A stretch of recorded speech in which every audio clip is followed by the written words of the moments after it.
Alright, what's going on everybody? Welcome back to another video here on the channel, and today we are going to be talking about the United States' 2022 midterm elections. As you guys probably know, since most of you live in the United States, yesterday was election day in our country, and a lot happened. A lot of new things have developed, and we're going to be talking about all these things in today's video. We're going to be talking about the results, which are slowly starting to come in. We're not going to be able to do a full report on all of the results because there's still mail-in ballots being counted. Some states haven't fully reported the outcome of some of their races yet, but we know enough now to at least get kind of an idea where we're heading and where the future of legislation and whatnot in our country is heading. And overall, there's enough for us to cover in today's video. So these were actually pretty major midterm elections here in the United States for multiple reasons, right? So number one, there was an anticipation that the Republicans were going to have what's known as a red wave, right? Where Republicans would essentially win a whole bunch of elections and they would be able to basically make this massive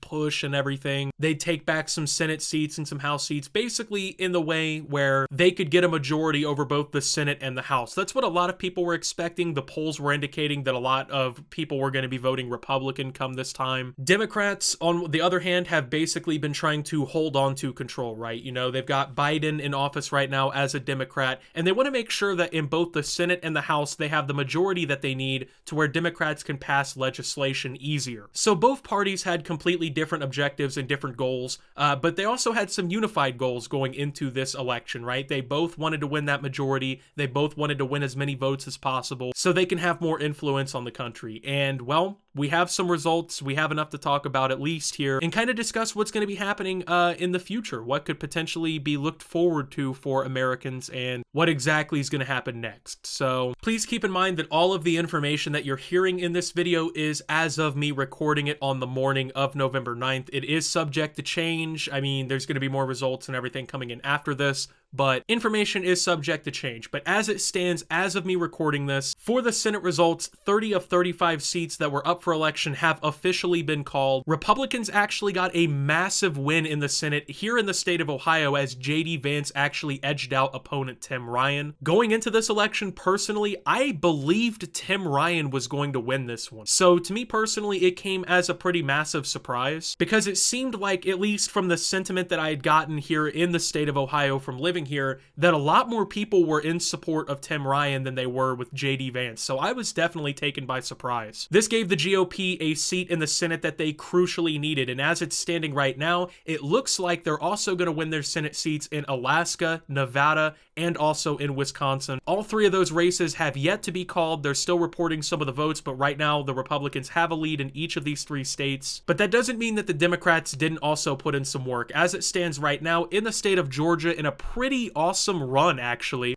Democrat Raphael Warnock is edging out Herschel Walker in a very close race. They're actually within about 35,000 votes as of right now. Most of the population centers inside of Georgia, as in most of the country, did go Democrat. But that's going to be a huge win for Democrats in the Senate if they can pull off the win against Herschel Walker there. Also in Arizona, about 2/3 of the votes have been reported, but Mark Kelly is ahead of Blake Masters by about 5% of the vote count right now. And in Pennsylvania, a massive Senate win also unfolded as John Fetterman, the Democrat, beat out Dr. Oz, who was running on the Republican ticket. And it was actually a pretty good win for Fetterman. He got about 200,000 more votes than Dr. Oz in this whole situation. So right now, as it stands, the Democrats were able to stop some of the bleeding in the Senate. You know, there was all this talk of a red wave and everything going on, but Democrats were able to get people, primarily younger people, to come out and really show their support for votes. But it's a really close race, man. I mean, there's 4 key races here in the Senate that's really going to determine who ends up with the majority in this situation. It's still too close to call. We're going to have to see how this unfolds and see who really comes out with the majority in this whole situation. But over in the House of Representatives, the Republicans were expected to have a pretty good election when it came to the House of Representatives, and well, it's looking pretty good for them as it stands right now. They have lost 1 seat as of right now, as have the Democrats, but the Republicans currently hold more seats, and it's looking like they might be able to reach majority for the House as well. There's still a lot of races that have yet to be called, and that is subject to change, of course, but at the end of the day, man, it's looking good for the Republicans in the House. We're going to really see if they can kind of hammer home what they were expected to do and see if they can actually get that majority out of this situation. But looking at it on a more issue-based perspective, the big winners of the night might actually be people in support of abortion rights. For instance, in states where the Supreme Court's decision to reverse Roe v. Wade was a central issue in referendums and races, voters actually sided overwhelmingly with the Democrats, who overwhelmingly support expanding abortion rights. For instance, in Michigan, the Democrat governor candidate Gretchen Whitmer actually ended up defeating the challenger from the Republican side, Tudor Dixon. Whitmer is a huge supporter of abortion rights and actually is campaigning on the effort to block the enforcement of a 1931 law which would ban abortion in almost any instance. At the same time, Michigan voters also approved a backed amendment to the state's constitution that will scrap that law and guarantee abortion rights. And in California and Vermont, they greenlit constitutional amendments that also helped support abortion rights. And according to some exit polls, 27% of voters in House races said that abortion was their most important issue. The only one that was more important was actually inflation and the economy altogether. And according to reports, among those who had cited abortion as their most important issue, 76% of them ended up voting for Democrats. So let's talk about how some of this could end up impacting the next couple years of the Biden presidency and realistically life in America, right? Because that's what's important. We're all here, we all voted and campaigned and discussed politics and did all this